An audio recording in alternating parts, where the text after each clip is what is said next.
Ne si iniciativë nuk do ta përkrajmë protestën e opozitës për shkak se kjo është një çështje e cila është si rezultati i neglizhencës së partisë e cila në pushtet ka qenë gati 20 vite, njëjtë si provimi i jurisprudencës që ishte aktuale para do kohe. Mendojmë se BDI-ja këtë e bën për përfitime politike.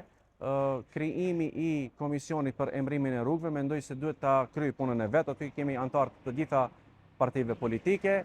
Mirë po BDI-ja momentalisht është duke shfrytzuar impotencën e kryetarit të komisionit për emrimin e rrugëve. Impotenca kjo si një virus i cili momentalisht si duket e ka kapluar vlenin.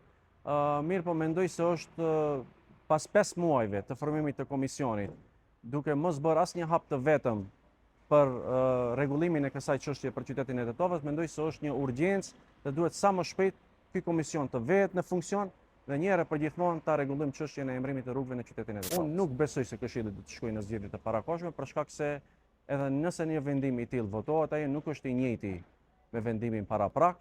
Mendoj se më tepër është si një dyluftim politik ndërmjet BDI-s dhe Vlenit. Mendoj se nuk i konvenojnë askujt zgjedhje të parakohshme për Këshillin e qytetit të Tetovës, pasi që nuk do përfitojë asgjë qytetarët nga zgjedhjet tjera.